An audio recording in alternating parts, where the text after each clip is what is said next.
Hello, everyone. I am Jazzy McGilbert. I am the founder and owner of Reparations Club. We are a Black woman-owned bookstore here in Los Angeles, concept shop as well. If you're in LA, come visit us. If not, you can shop online. Our website is rep.club. We are so stoked to have these two brilliant minds here tonight. Just to make sure that you all can hear us, will you tell us where you're from in the chat, or just say hello so we know that, y'all can hear us? That would be great. In the meantime, I will keep going. I'm going to introduce our guests this evening, Adrienne Marie Brown and Tananarive Due. No one said that they can hear us. Right, wait a second. Oh, they can hear. Okay, New York City at least. New York City can hear us. Okay, amazing. We got some. There you are. Okay, great. And yeah, I just asked that everyone keep the chat respectful. If not, we might have to boot you out, but we've never had any issues. This is, we're all fam here. But I'm going to introduce Adrienne. Adrienne Marie Brown is a writer and student of the works of Octavia Butler, and Grievers is her first novel, not her first book, worth noting. Yes, we have many of Adrienne's books here. Her previous books include Octavia's Brood, Emergent Strategy, Pleasure Activism, We Will Not Cancel Us, and Holding Change, I believe is the most recent before Grievers. Is that correct? Yep. They fly off of our shelves all the time. Oh yeah, could you give me my Grievers?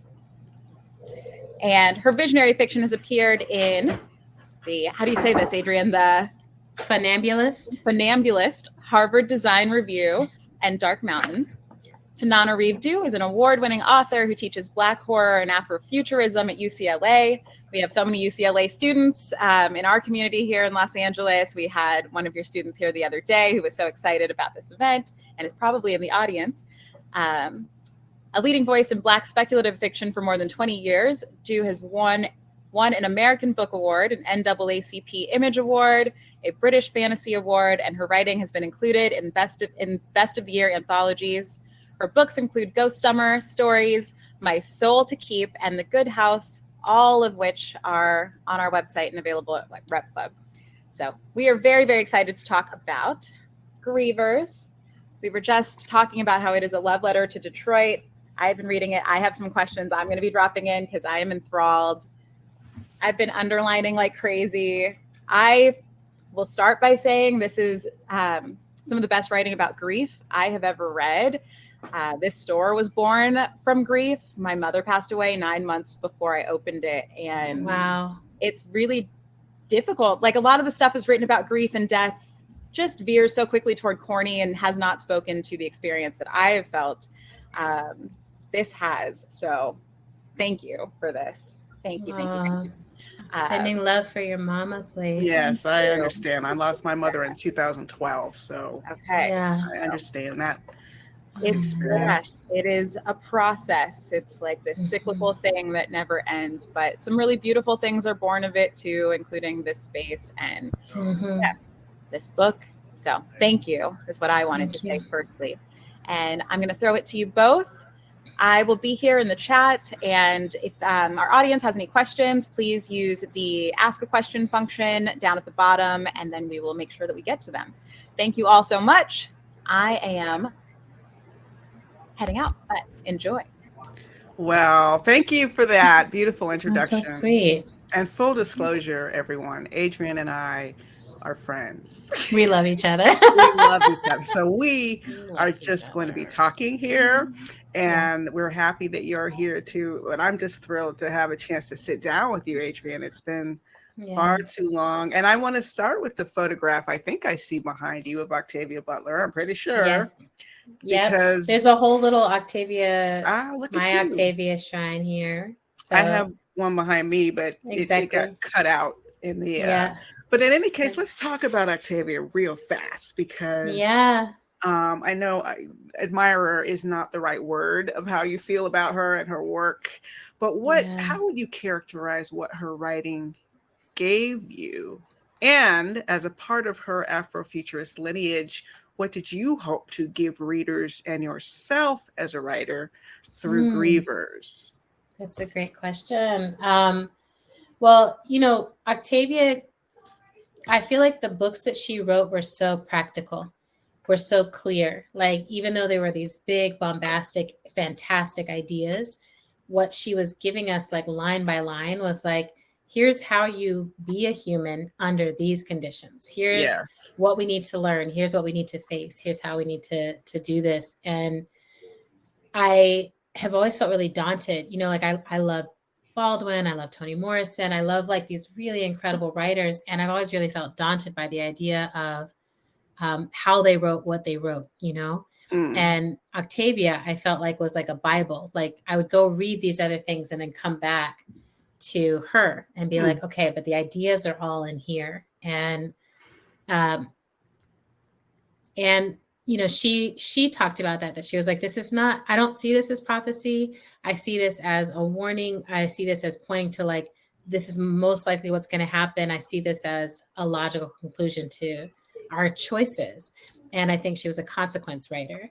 Yes. So I feel like that's what you know, when I was like, okay, I've been writing fiction. I've always felt like I was writing fiction, but with this round, when I was like, hey, what is it I want to do here? What feels important? And I started working on this back in 2011. Yeah, it's been a long time. It's been a long time. And the thing I was like dealing with was that every time grief raised its head in my life, I felt rushed and I felt like there was no room for it. And I felt like I'd moved to Detroit in 2009 and I felt like it was a whole city of like ghost and grief and stories and value that all of it was just like, you know, not being honored. And it felt connected. Like it was like the way we're forced to rush through our grief and then what that does to us at a collective level, especially as Black people, Black cities, you know, it just all came together. And I was like, how would I write a practical consequence narrative about that? And then what can be compelling inside of that? You know, what can be compelling inside of that?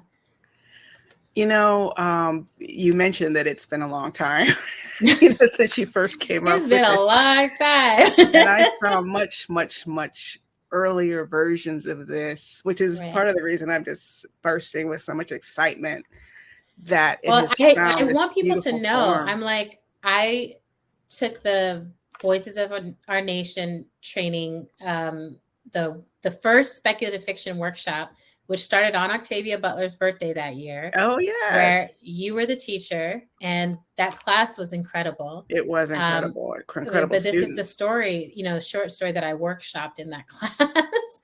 And Bobby in that class has reached out to me almost every year, like, what happened with that? What happened with that? What happened with that? Yes, Bobby, Maria, yes. Yeah, yes. But your feedback in that was actually so helpful because you were like, you've got these beautiful dialogues in a white room. Where are you? I was like, oh, sitting. Well, you know, part of that was so much that I wanted to see what you saw, right? Yeah. Because I could tell that the underpinning of this story was something vast and big. And I wanted to see everything you saw. And I'm so glad that that was helpful. If I can't remember, so I'm going to ask you this. What was the first piece of Grievers that appeared to you? Or was there a particular moment you were writing toward, even if it didn't end up in the final version, which sometimes that happens, you're writing to something that you don't even end up using? Totally. Well, the actual first chunk of it was written from the perspective of Kama, Dune's mom. Yes. Okay. And it was the getting sick, like the experience of like what it was like inside of getting sick and feeling yourself unable to still be in contact, like being present, but unable to still contact the person. And that came first. Because I think it was a wishful thinking, you know, about the people I had lost, that I was like, God, there's something, you know, I'm like, I want to protect the consciousness. I want to protect the sentient, like them together as themselves, even if I can't sense them. And then as I kept working it over and over again, it became clear that it was Dune's story. And the first scene that I wrote as Dune's story actually doesn't show up until the second novella now. So, which is also, when I realized that was what was happening, you know, the editor was like, I think this is the place to cut for the first one. And I was like, oh, wow, there we go. So we'll get to that first scene. But and you know, as you say that, I'm thinking of the beautiful community you had of mentors. You know, you mentioned them in the acknowledgments. I know I saw a much earlier version. I know you were just talking about the beautiful work of an editor. And it's so interesting to me that it's also about community, right? So it's expressing community, but it literally did take a village. Absolutely. To help bring you to this place. Could you talk about the meaning of community to you and how it informs you both as an artist and in your work? Yeah, I mean, so one of my community members, one of my mentors was Grace Lee Boggs. And in her home in Detroit, there's this framed picture. It's old school meme, like it doesn't have a name on it where it comes from, but it says, building community is to the collective what spiritual practice is to the individual. And that, I think, is the clearest articulation for me of what I understand community to be, which is the spiritual practice of being human. You know, there's the dives that we can go on inside of ourselves and on our own, but fundamentally, like, who we are is about who we are in relationship with other people, right? Like, do you show up under pressure? Are you honest under pressure? Can you take accountability for your own emotional process? And what does it look like to be in relationship from that place? And I feel like I learn every day a little bit more about what being in community means. Because it's never like, do you have enough attention? Do you have enough energy? Are you ready for this? Like, that's not how community works. You know, community is just like, it also ties into the wisdom from Octavia of how constant change is. Yes. Community is a place where you're like, we are changing together. Mm-hmm. Like, we are confronting these changes and embracing these changes together. Yes, we're figuring out how to ride it together. And most of it's going to be unexpected. And in a good community, in a great community, in a functional community, you're able to ride those waves together. And unfortunately, you know, as Octavia would not have been surprised to see, in the least, 2020 and 2021 with a pandemic have taught us that we are not, as a nation, a good community. Not at all. Not at all. No, I mean, I think that we are not. Something that's really hit me over the past 2 years is that community is also not just a human thing. Right? Like, community is the place. It's all the things that live. It's all the other species. It's like being in community as a human being means being in a decentralized community of all that lives, of the planet itself. And that I wanted to capture too, is that Detroit is as much a character in this as any of the humans. Absolutely. There's also other non-human characters that are present. And, you know, that's a part of it. It's like, oh, we've got to like humble ourselves to, you know, surrender into what we can bring and what is the right amount to actually even expect from a community. So, you know, what's so ironic too is that people who didn't know the long history of the creation of this novel would think, oh, she wrote this in reaction to the pandemic, right? Which is people keep saying that. They're like, oh, you wrote a COVID novel so fast. And I'm like, no. I was like, yeah, it's just that reality caught up to your fiction, unfortunately. But but in my case, last year in particular, COVID did inspire me to finish a 7-year project because I was literally afraid I might die. Before I had even told my husband, if I don't live, please ask these people to help you finish this book for me. Did COVID help inform the process of completing the story? Absolutely. So? I mean, I think in two ways. One, similarly, I have this terror. I think a lot of people, creators have this. I think most humans have this, like, different relationships with our mortality. But there's a particular thing when you're like, oh, there's some story that is mine to tell, that I was given to tell, and I need to get it out. And Grievers, because I've been working on it for so long, when the invitation came, like, do you want to be a part of this Black Dawn imprint launching from AK. That's the thing I sent. And I think that fear of dying before the story got told, when I was like, I think this is the most, you know, I was like, if I'm going to write fiction, this is the story I need to start with. And because this is the thing I most deeply believe in at a certain level, is I'm like, we have to face our mortality and we have to learn to grieve well if we hope to survive as a species. Like, we have to get in a relationship with the fact that we die, and that makes it all precious, and that makes our relationships matter, and we need to stop wasting our time here, you know? So it just felt so like, this is it. And then I think the other thing about COVID was I had a different kind of time. And so when I returned to the story in the editing process over this past period, it was like, I was able to really get lost in it. You know, before I had been like drafting it on the edges of my life. Yes, here and there, the pieces and just and like in the margin. You know, let me get something together. But then now it was just like, this is everything. This is like, from the moment I wake up to the moment I go to bed, these characters are telling me exactly what needs to happen with them. And you know this, but like all the characters are in some way related to people that I lost while I was living in Detroit. So it's a time capsule as well of my ghost. And so their visitation, it was like during COVID, you know, it's like we're all getting this increased community of ghosts, this increased community of ancestors. And it just felt like they were just like, you have to tell this story, right? You have to tell it right now, you know, like people need it. And I needed it. I needed to have a book like this. To lose yourself in. I needed to lose myself in it and just give, you know, I went with Dune on every step of this. You know, I was like, okay, now what do you want to do? I want to curl up and I don't want to talk to anyone and I don't want to answer the phone and I don't want to participate in anything, like, which is how I feel. That's how I feel when I grieve, is I'm like, I want to just curl up with my memories of this person and hold on to them and try to find every single one, you know. Well, you capture it so beautifully, you know, from the little lost moments, like how when we lose someone, we wonder, why didn't we just run a video camera for 2 hours while we were just hanging out with this person?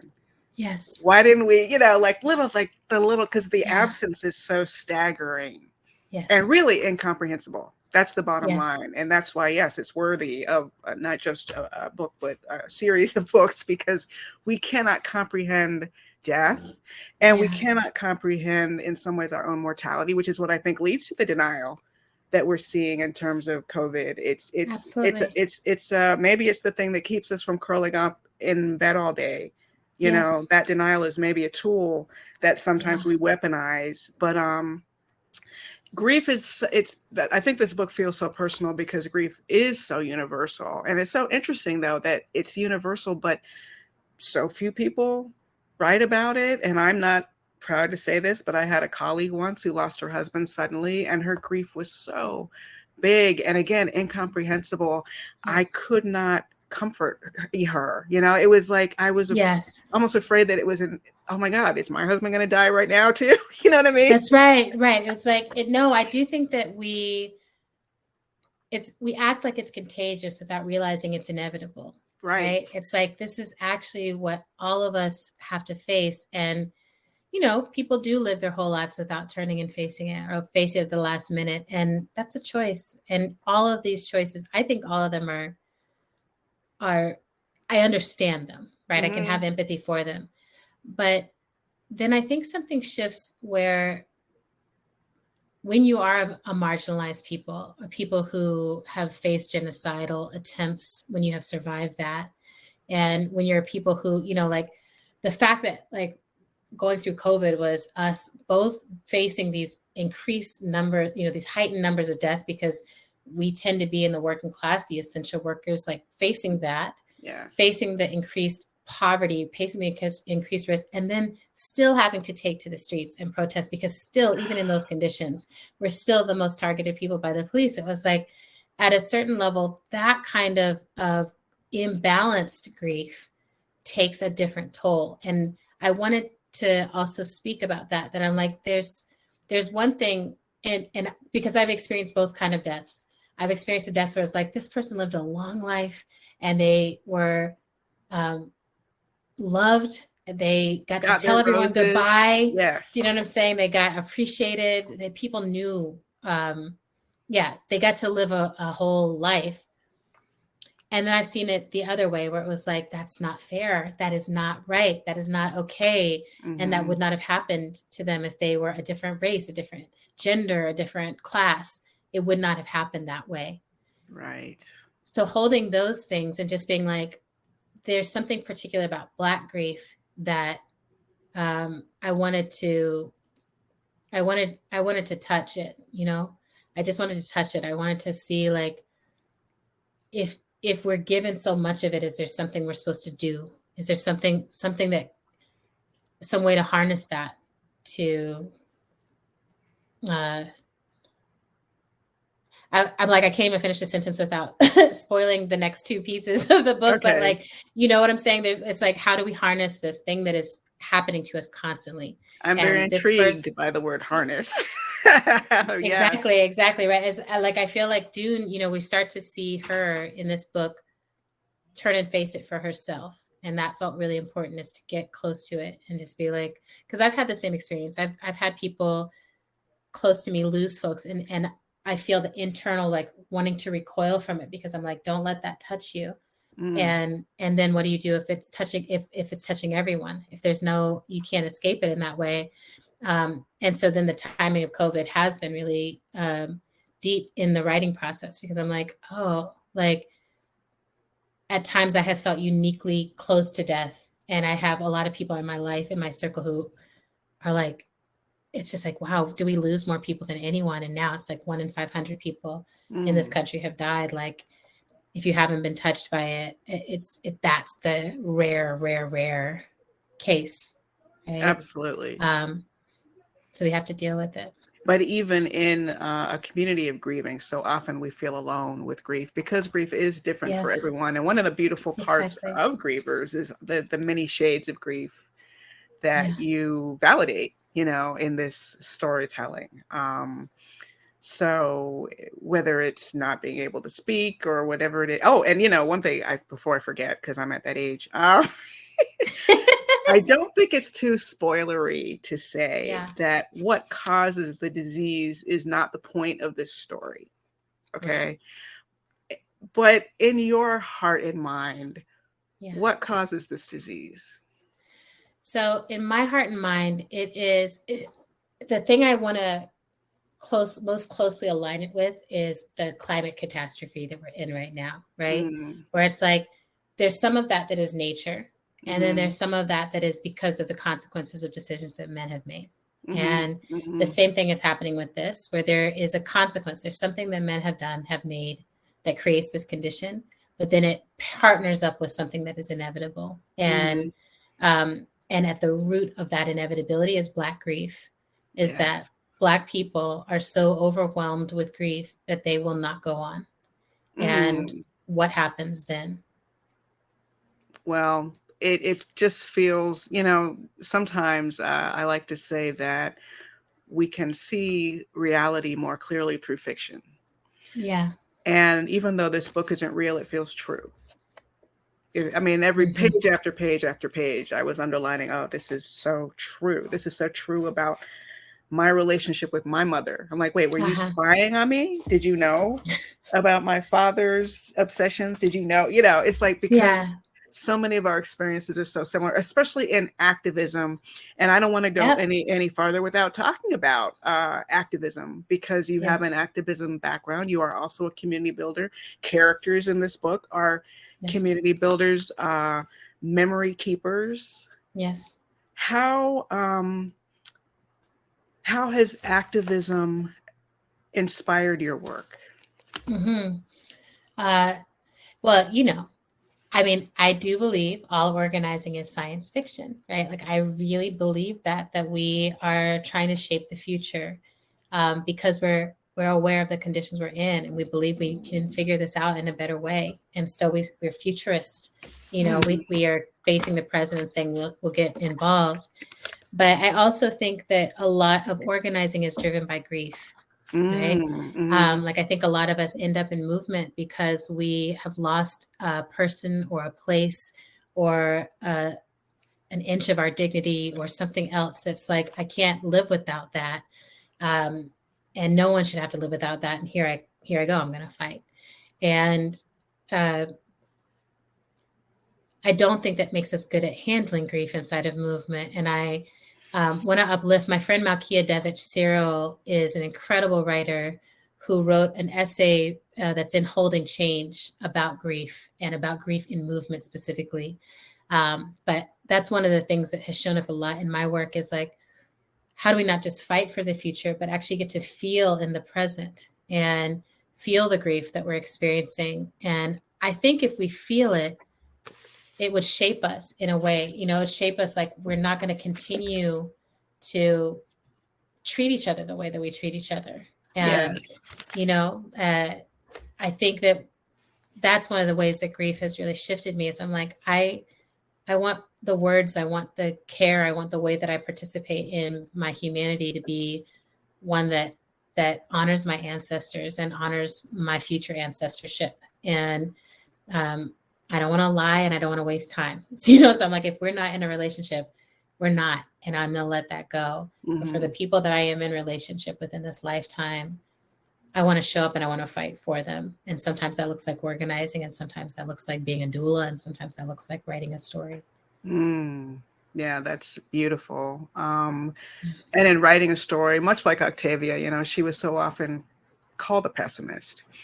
But in, for example, Parable of the Sower, there are those seeds of hope. And this book, you know, without giving anything away, also has a very important seed of hope.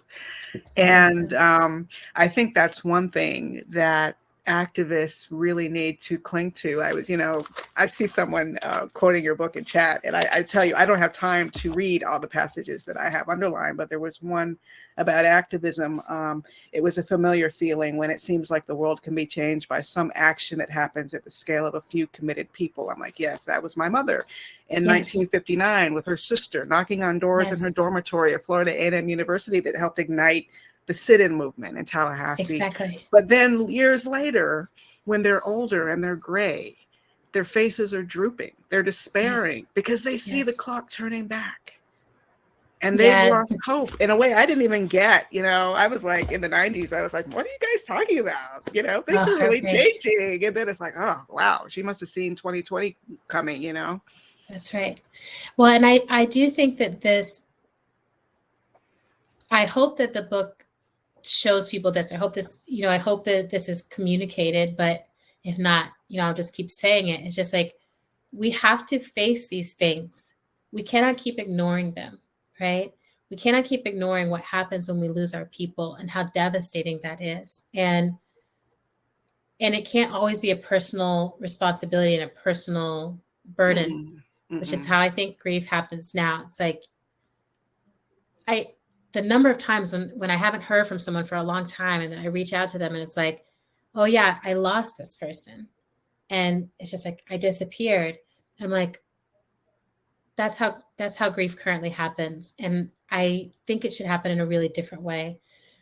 And I think our Indigenous lineages offer us a lot of guidance around this. So that's one thing I kept having Dune draw from other lineage, you know, like being like, oh, I've heard about this, like maybe this would work. You know, like they used to do this here. And there's this issue of Tricycle magazine, which is like this Buddhist magazine where it goes through all these different like rituals of death that I read. And I was like, really?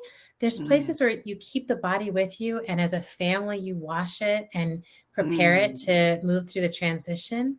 That's so incredible. That's so different from it being rushed away and covered up and, you know, preserved. And, you know, the number of times when I've shown up to the wake of someone who I loved wildly, and I'm like, that's not them. And instead what would look like to just be with them, you know? So I felt all this longing in me of like, how I wish we knew how to be in grief and not to feel ashamed or running away from it, but to just be with it. Like one day this will be your body and then it'll and then you'll be dirt again and stardust. And like the cycle continues.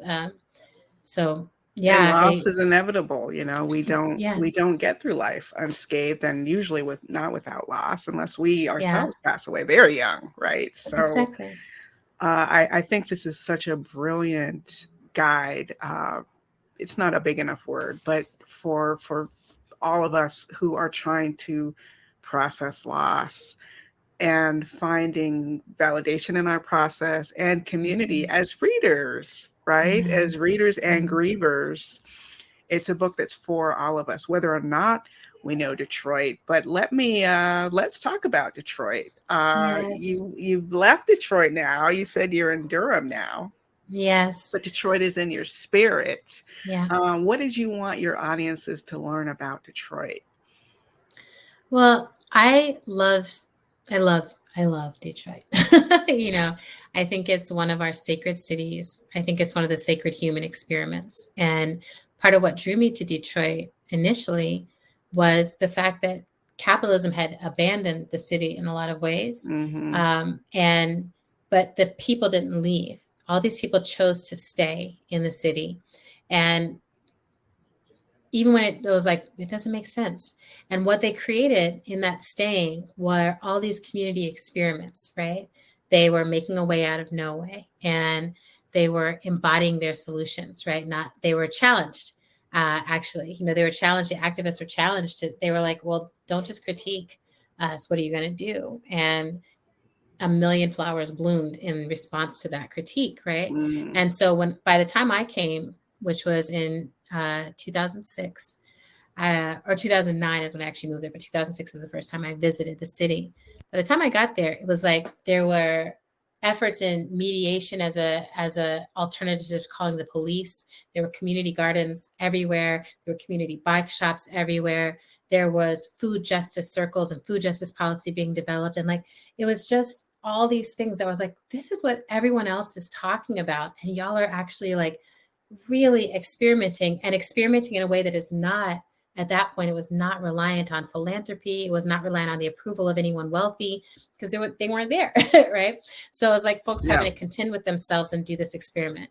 And now, of course, God has changed. So a lot of that shifted.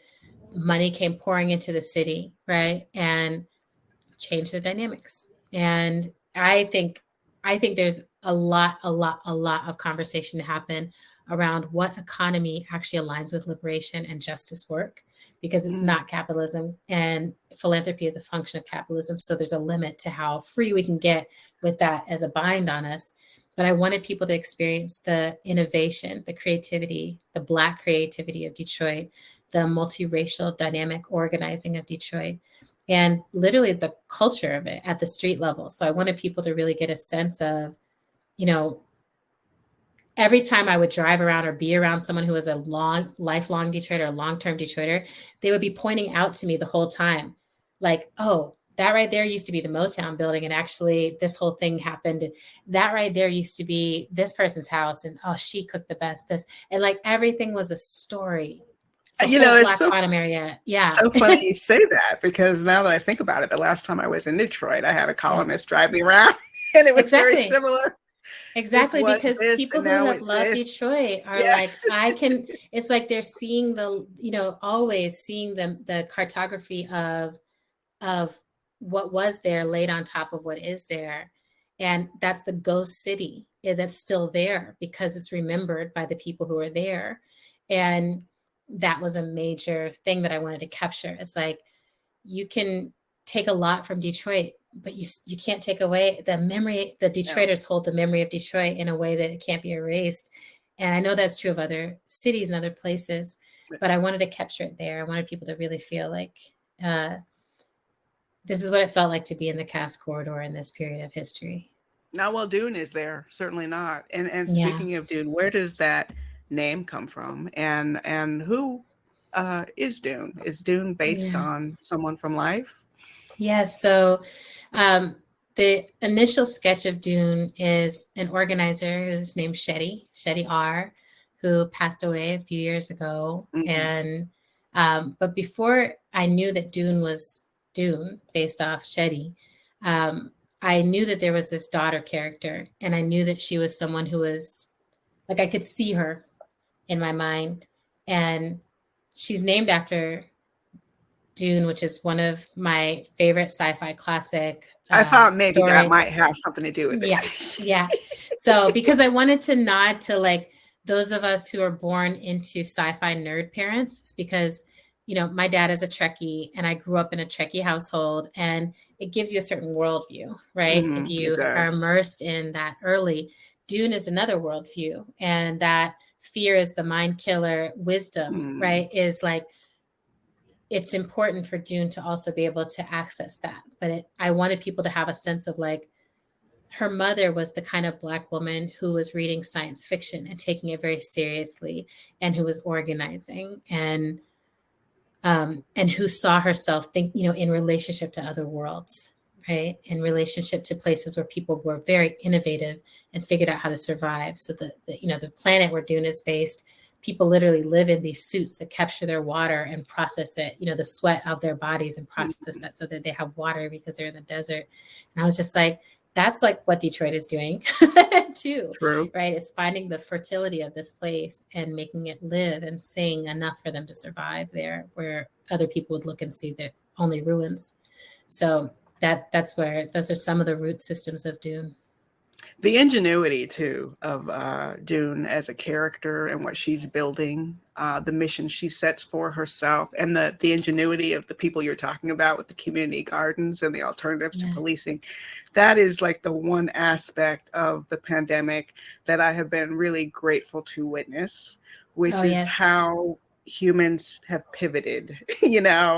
I can't do this, so now I'm going to do this. And that's right. Science fiction is so mind expanding with a sense of possibility, especially as it relates to survival.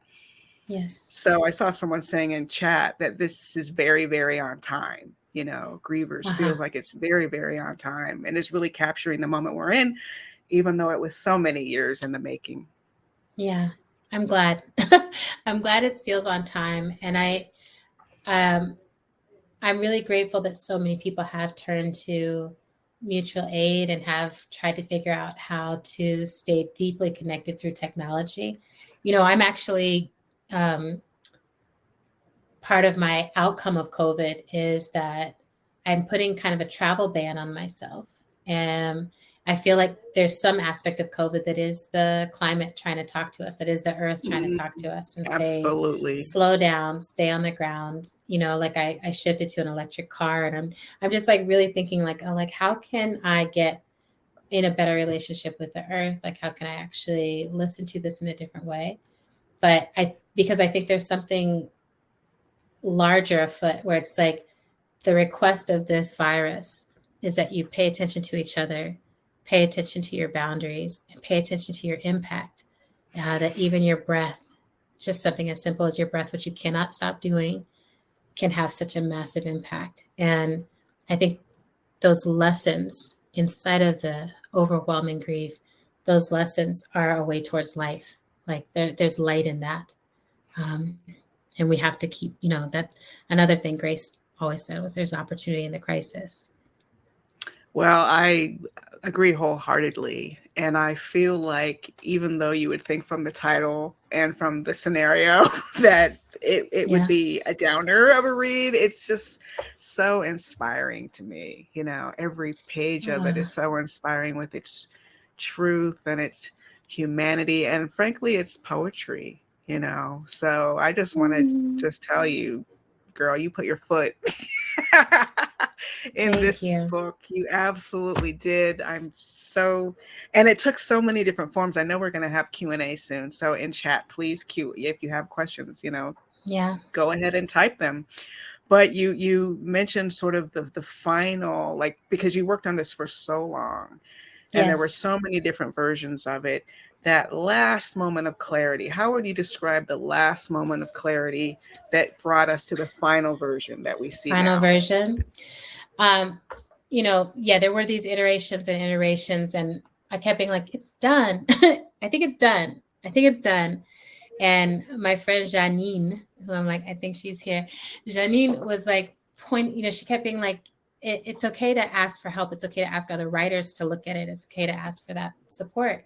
And so I asked Alexis DeVoe, the writer behind Yabo and one of my favorite writers, I asked her to take a look at it. And she read it and she came back and she was like, there's something really profound here about grief, but I feel like you're kind of protecting us from it.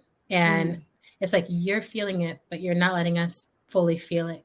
Can you let us feel how profound it is that Black grief could stop a city in its tracks and the implications of that?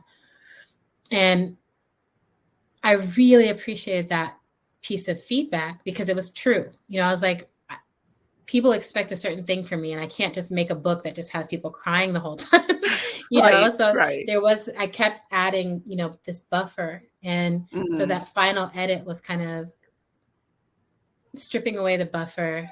And was that universal? That final, was it like almost like page for page, or was it certain there was like chapters? a couple of key moments. So it was like,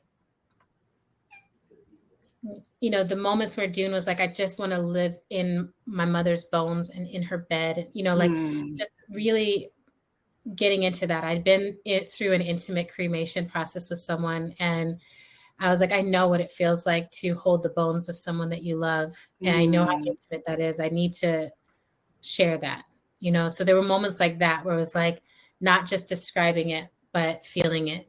And, you know, I still feel like such a beginner in this, like learning how to write this way. You know, like I feel like with nonfiction, I'm like, okay, everything can be very practical. Here's the steps. Here's what you do.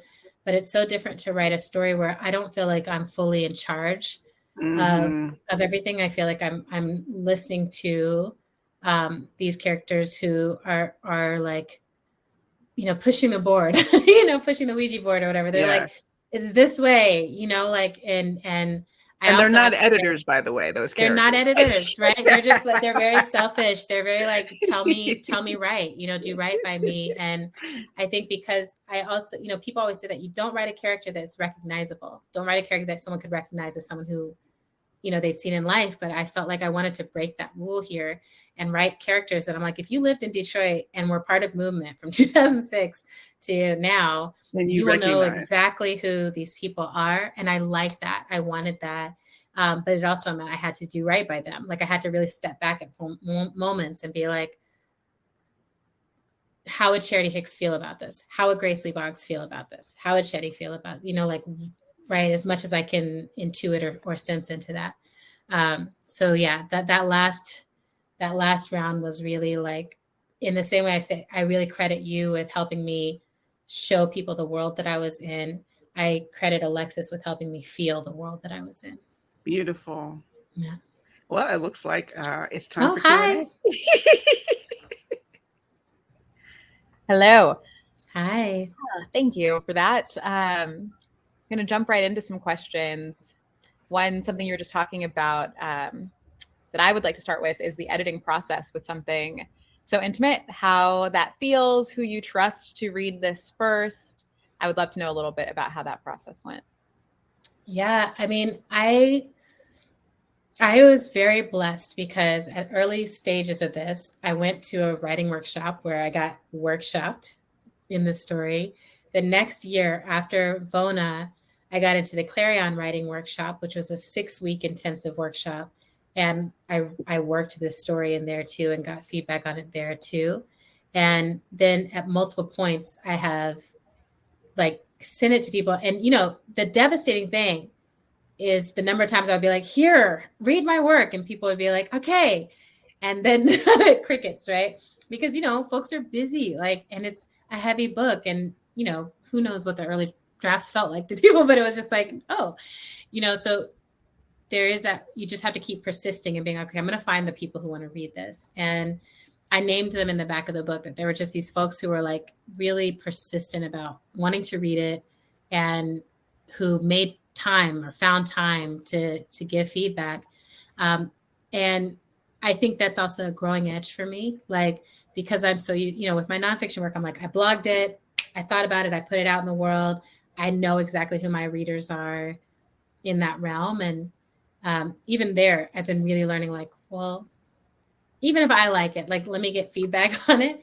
And this was such a, I mean, every single person who gave feedback, even the people who gave hard feedback, it was game changing. And that's why it does feel like the Village, you know, showed up for this one, because I'm like, oh, it would not be the book that it is if it wasn't for each of these different readers. And it gives me a lot of like faith, you know, that I'm like, oh, I want to keep being in this kind of process of, it's very vulnerable to show what's in your imagination, you know, to someone else. It's like, you know, it's very vulnerable.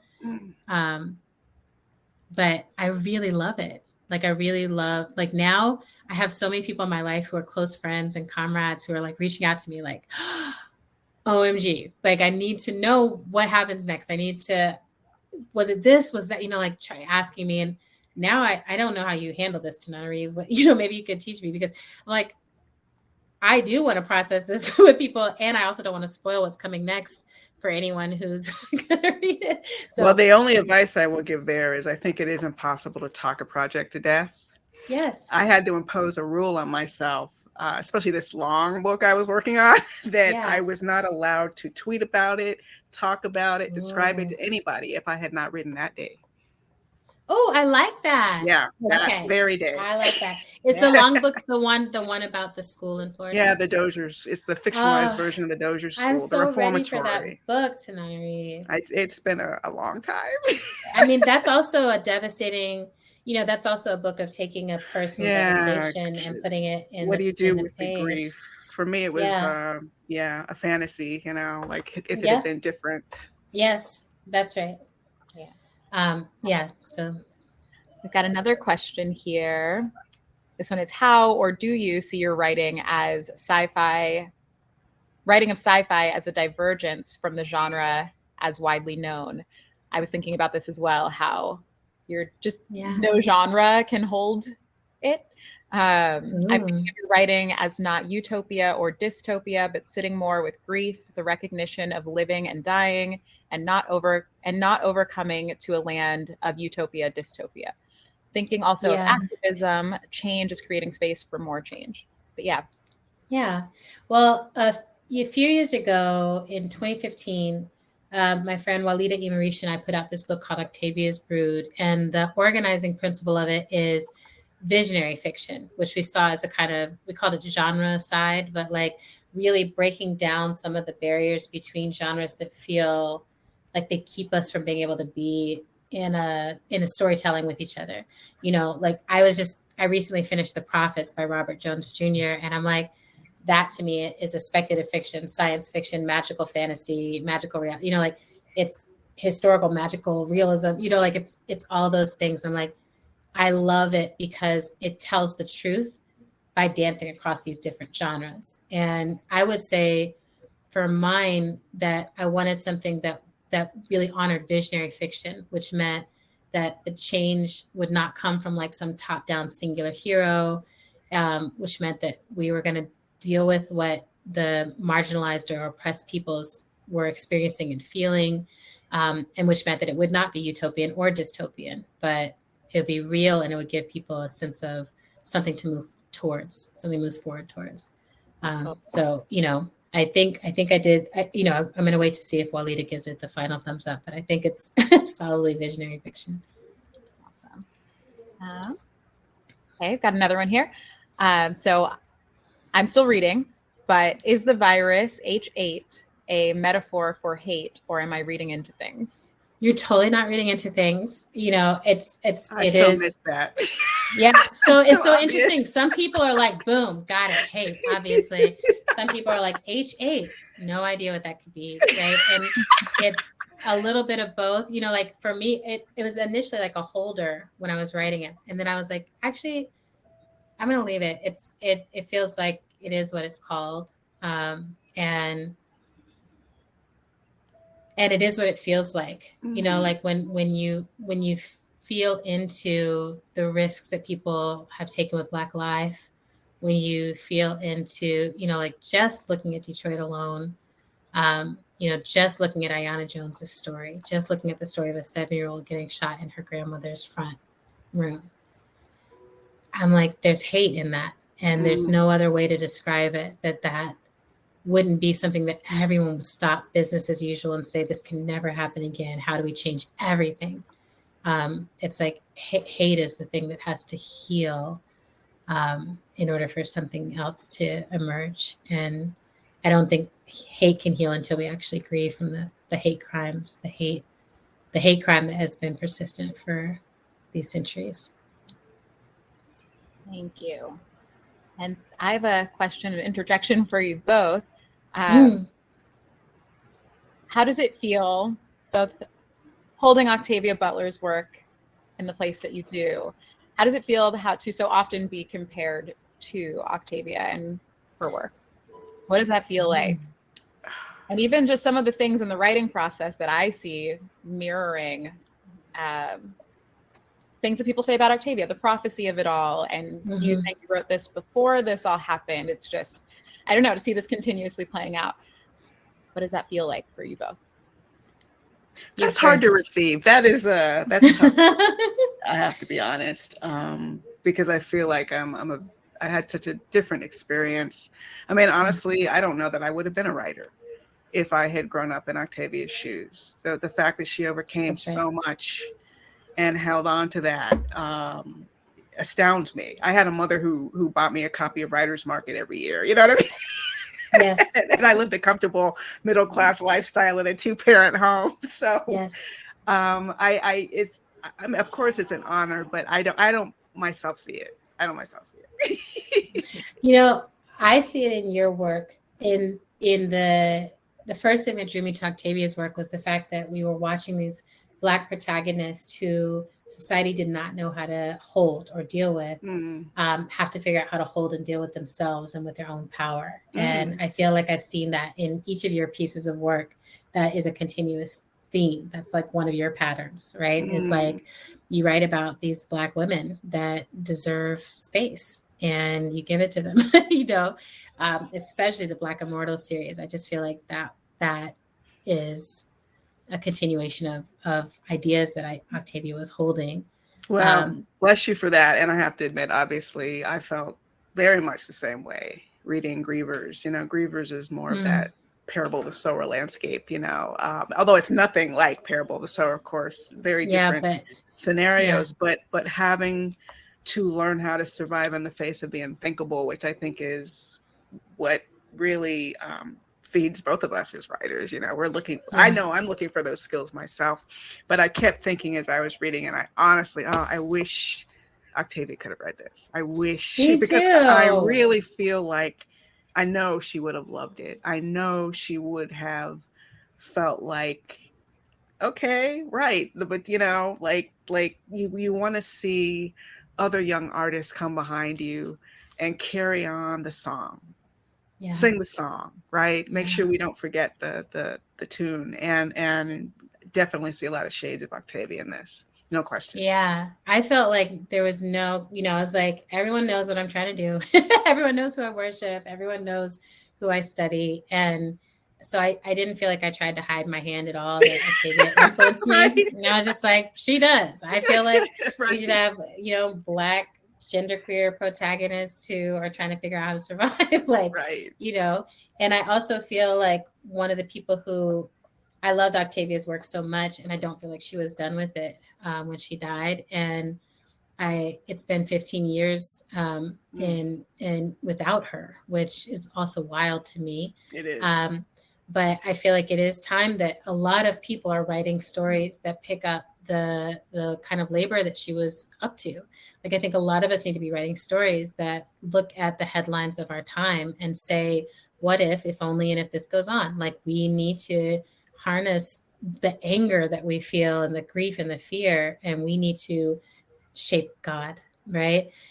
So I do feel, though, I do feel like Octavia's footprints are like that big, and I feel like I'm like, you know, I'm gonna be in here. But I think it's not so bad if there's a lot of us in the footprint. Exactly. Like, oh, if we're all up in the, you know, if there's like 1,000 of us in the footprint, that's what we're aiming for. Yeah, we're good. And that's what she wanted. You know, she said that. She's like, I never wanted to be alone. I didn't want to be the only I wanted a lot of us. I wanted a community, and she wanted community for sure. Yes, I'm like, I want this. I want a whole community of people to be working on the Parable of the Trickster. I want a whole community of people to be writing fan fiction into Octavia's worlds as well. Right? Fan fiction. If that's what we got to do, that's what we got. I'm like, that's what we got to do. But I'm like, I want people to explicitly be in community and be Butlerian writers. I think that she deserves that.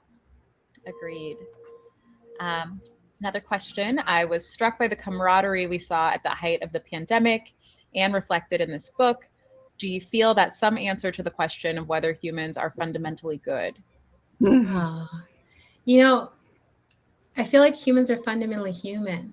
I feel like what it is to be human is to have the full wide range of capacities, that there's something really beautiful and good and uniquely wonderful in us. And then there's something really awful and uniquely awful in us.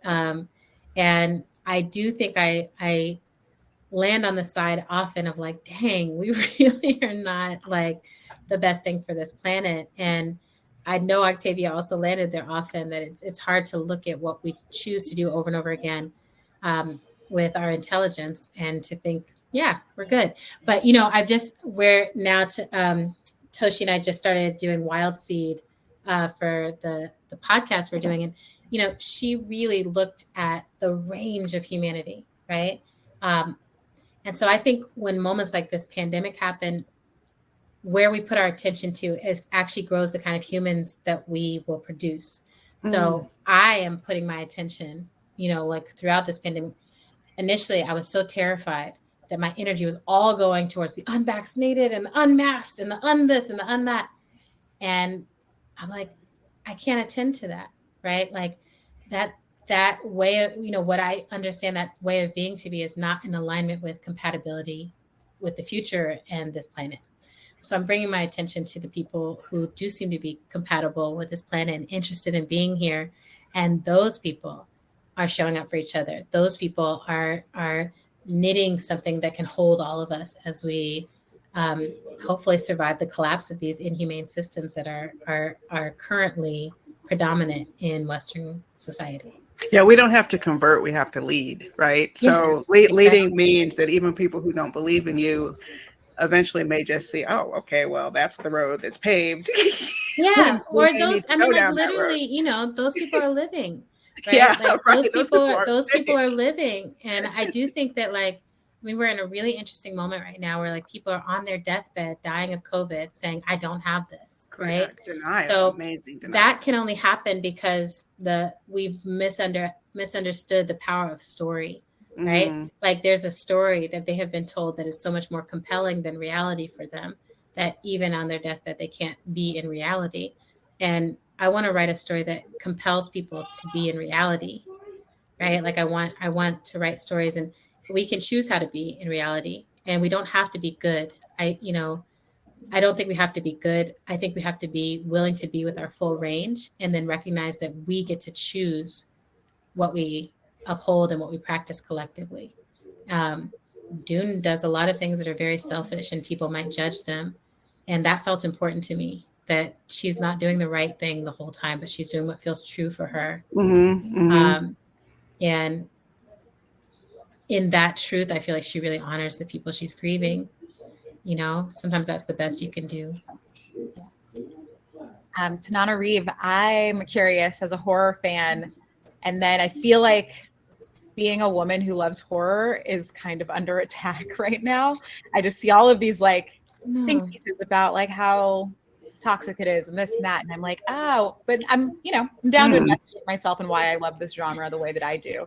But I'm curious what your thoughts are. I think it's growing pains. I think that the term Black horror was almost unheard of 2 or 3 years, before Get Out, even though there had been Black horror, and I was publishing in 1995, and I wasn't the first, but Black horror as a subgenre is brand new, which means that both creators and audiences are in an education process, right?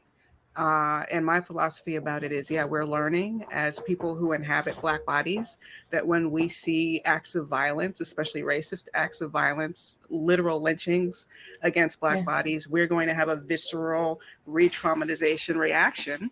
And that horror doesn't have to be that. Horror can be dread. Horror can be fantasy violence, right? So there's a learning process on the part of horror creators, and there's also going to be a learning process on the part of the audience, because it's also okay to just say, I guess I don't really like horror. That's right. That's okay too. I don't like it. I don't like something, especially I don't like horror. That's fine. Yeah, you're wrong, but that's fine. I mean, and I think there's something too about being able to face the reality of what we're living inside of. And so people want to face that differently. Like some people, it's like we live inside of a horror movie all the time.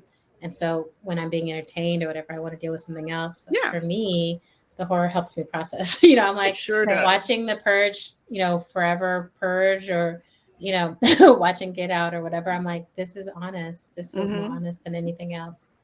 Yeah. And it's not the exact thing that happened to your grandfather or to your cousin. Exactly. You know what I mean? It's it feels like the thing, but it isn't the thing. And I really believe that's why my mother loved horror, was because it helped her process trauma. But it won't. Some people need comedies and romantic comedies for that, and that's fine too. Don't try to shut it all down just because you don't like it. People, come on now. But also creators have to learn the lessons that, horror doesn't have to be literal lynching. That's right. That's right. We've got one more question that just came through. What is the relationship, if any, between pleasure and grief? Interesting question. I love a that bit about this. Pleasure activism. Well, yes, I feel like to me, pleasure is one of the ways that we know we're alive, that we're wired to actually feel those pleasures. And so it's like, this is one of the ways I know that I'm here. And throughout the book, I tried to make sure that even on the hardest days, even in the hardest moments, that Dune was dosing herself with small pleasures, and they change over time, like she's figuring it out. But I always think of that Audre Lorde talked about how sometimes it was painting a fence, and sometimes it was writing a poem, and sometimes it was something else. So for Dune, we get to see the pleasure of her befriending a dog. We get to see the pleasure of her making herself a cake. We get to see the pleasure of her taking a bath and figuring out that she likes a spliff in the bath. And we get to see the pleasure, the pleasure of her figuring out that she can things, that like as she starts to figure out like her own competence as a survivor, there's pleasure in that. And all of that, the pleasure woven into this book might be the most intimate parts of it for me, is that I'm like, in the hardest moments, that part of our life that moves towards life. I've heard many of us in our grief say, this is how I honor the person I've lost. This is how we honor the people we've lost, by living, by doing things that we know they loved and we loved. My friend Alana Devich Cyril died coming on 3 years now ago, and she loved ice cream, and she loved 2 bites of ice cream, 2 scoops of ice cream. And so I will often have 2 scoops of ice cream and think of the pleasure of that perfect amount, and like feel her pleasure inside of my pleasure. Right. So I think there's a lot of relationship there. That's so true. And just to add quickly, one of my dear friends was the late Leslie Banks, LA Banks, who was an author. And she was the first person who taught me I liked salmon. I didn't think I liked it until she fixed it for me. And now I swear I love it. And every time I eat it, I think of Leslie. That's right. Yeah. I can say my own experience, the grief sort of makes there's a clarity in what I take pleasure in. It was like a pinpoint light. I was like, that's the stuff that makes me feel good. And I can see it really clearly now. That's right. Yeah. Amazing. Well, I do not want to keep you too long. I actually do, but I'm not going to. I want to keep you forever. But yeah, please come visit whenever you make your way to LA. Tananarive. Sure. I am in LA. We would love to see you. LA County anyway. Yeah. Yeah. And everyone, we got all the books. Oh shoot! Oh my God! Yes. And please pick up this one. It is really, really special. It is. Yes. No. And so are you both. Thank you so much. Thank you so much. Thank you for starting this bookstore. Thank you for honoring your mother in this way. Thank you for having us tonight.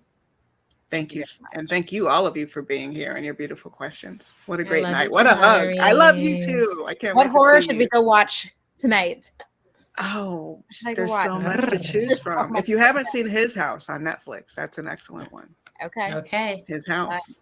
All right. You heard it here first, y'all. Thank you all. Bye, everybody. All right. Have a great night. You too.